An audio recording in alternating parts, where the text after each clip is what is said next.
ഷൈൻ ജോലി ചെയ്യുന്ന ഇൻഡസ്ട്രിക്കകത്ത് വലിയ തോതിൽ ഈ മയക്കുമരുന്ന് എന്ന സംഗതി ഒഴുകി പരക്കുന്നുണ്ട് എന്ന് അത് നമുക്ക് കൺട്രോൾ ചെയ്യാൻ പറ്റുന്നില്ല എന്നുള്ള പ്രശ്നമാണല്ലോ. ഇത്രയും കാലമായിട്ട് നമ്മൾ കേട്ടിരുന്ന സിനിമയ്ക്കകത്ത് ഭയങ്കരമായ മയക്കുമരുന്നുണ്ട്, ചില ആളുകൾ മയക്കുമരുന്ന് ഉപയോഗിക്കുന്നു, ഇന്ന ആൾ ഉപയോഗിക്കുന്നു, മറ്റേ ആൾ ഉപയോഗിക്കുന്നു എന്നൊക്കെയുള്ള കഥകളാണ്. ഇന്നിപ്പോൾ തന്നെ സിനിമയിൽ ഒരു പ്രധാനപ്പെട്ട താരത്തെ പിടിക്കുകയും അയാൾക്ക് കൃത്യമായ ആവശ്യത്തിന് സബ്സ്റ്റൻസ് കിട്ടുന്നുണ്ട്, ഇന്ന ആൾ കൂടി തരുന്നുണ്ട്, കിട്ടാനൊരു പ്രയാസവുമില്ല, അയാൾ ഉപയോഗിച്ച് അയാളുടെ ശരീരം മാത്രം മോശമാക്കുന്നു മാത്രമല്ല അയാൾ സെറ്റിൽ പ്രശ്നങ്ങൾ ഉണ്ടാക്കുന്നുള്ള പരാതികൾ വരുന്നു. അയാൾ ജോലി ചെയ്യുന്ന എക്കോസിസ്റ്റത്തിനകത്ത് തന്നെ അയാൾ പ്രശ്നക്കാരനായിട്ട് മാറുകയാണ്. അയാൾ പ്രശ്നക്കാരനാണെന്ന് വെച്ചാൽ അയാൾക്ക് മൂലമുണ്ടാകുന്ന അസ്വസ്ഥതകൾ ഇൻഡസ്ട്രിയെ ബാധിക്കുന്നു, അതിൻ്റെ കച്ചവടത്തെ ബാധിക്കുന്നു, അതിൻ്റെ സാമ്പത്തിക നഷ്ടമൊക്കെ ഉണ്ടാക്കുകയും ചെയ്യുകയാണ്. അത് മാറ്റിയെടുത്താൽ ഇത് അപകടകരമായ ഒന്നാണ്. നമ്മൾ ഇതിനെക്കുറിച്ചുള്ള വലിയ ചർച്ചകൾ ഇപ്പോൾ തുടങ്ങിയിട്ടുള്ള എന്തിനാണ്, ഈ താമരശ്ശേരിയിലും മറ്റും നടന്നിട്ടുള്ള ഹീനമായ കൊലപാതകങ്ങളുടെ കഥ കേട്ടിട്ടാണ്. അപ്പോൾ സമൂഹത്തിൽ നിലയ്ക്കും വെച്ച് പൊറപ്പിക്കാൻ കഴിയാത്ത ഒരു സംഗതിയായിട്ട് ഇത് നമ്മുടെ നാട്ടിലുണ്ട്.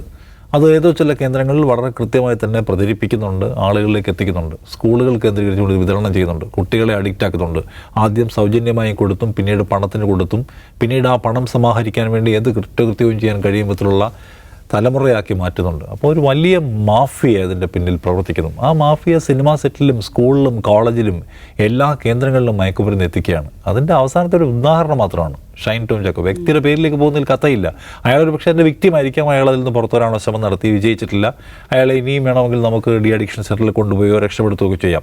പക്ഷേ അയാൾ ഒരാളെ രക്ഷപ്പെടുത്തിക്കൊണ്ട് കാര്യങ്ങൾ അവസാനിക്കുന്നില്ല. സോ എനിക്ക് തോന്നുന്നത് സർക്കാരിൻ്റെ ഭരണകൂടത്തിൻ്റെ ഉത്തരവാദിത്വം കുറച്ചുകൂടി കൂടി. കാരണം നോക്കൂ, ഇത് സംഗതി യാഥാർത്ഥ്യമാണെന്ന് മനസ്സിലാവുന്നു.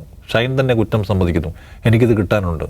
അപ്പോൾ ഇതിന് മുമ്പ് ഉയർന്ന ആരോപണങ്ങൾ പ്രധാനപ്പെട്ടതാണ്. പല ആളുകൾക്കും ഇത് കിട്ടുന്നു, അവരിത് ഉപയോഗിക്കുന്നു, സെറ്റിൽ പ്രശ്നം ഉണ്ടാക്കുന്നു എന്നതും ഒരു ഇൻഡസ്ട്രിയെ തന്നെ അത് ബാധിച്ചിരിക്കുന്നു, നമ്മുടെ സാമൂഹ്യ ജീവിതത്തെ ബാധിച്ചിരിക്കുന്നു. അപ്പോൾ അത് നിയന്ത്രിക്കാൻ, അതിൻ്റെ സോഴ്സ് അടയ്ക്കാൻ സർക്കാർ എന്ത് ചെയ്യുന്നു? ഒരു കേസ് വരുമ്പോൾ ആ കേസ് പിടിക്കുന്നു എന്നതിനപ്പുറത്തേക്ക് ഇതൊരു പ്രശ്നമായി വന്നു. നമ്മുടെ പുതിയ കാലത്തിൻ്റെ ഒരു പ്രശ്നമാണ് ഇത്. ആ പ്രശ്നം പരിഹരിക്കാൻ നമുക്കൊരു സ്പെഷ്യൽ ഡ്രൈവ് ആവശ്യമില്ലേ? നമുക്കൊരു പ്ലാൻ വേണ്ടേ? ഒരു പ്ലാൻ ഓഫ് ആക്ഷൻ വേണ്ടേ? അങ്ങനെ എടുത്തിട്ട് നമ്മൾ എന്താ ചെയ്യാൻ പോകുന്നത്?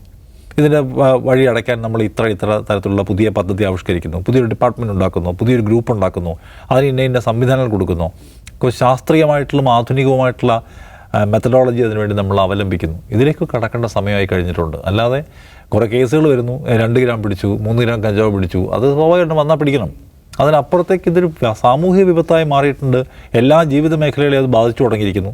അത് ഇരകളാക്കപ്പെട്ട മനുഷ്യരെ രക്ഷിക്കണം, മനുഷ്യരെ ഇരകളാക്കി ലാഭം കൊയ്യാൻ വരുന്ന കേന്ദ്രങ്ങളെ പിടിക്കണം, അതിൻ്റെ കിൻപിൻസായിട്ടുള്ള തലപ്പത്തിരിക്കുന്ന ആൾക്കാരെ പിടിക്കണം. അതിനെ പണിയെടുക്കാനുള്ള സമയം അതിക്രമിച്ചു എന്നുള്ളതിൻ്റെ അവസാനത്തെ സൂചനയായിട്ടേ ഞാനതിനെ കാണുന്നുള്ളൂ.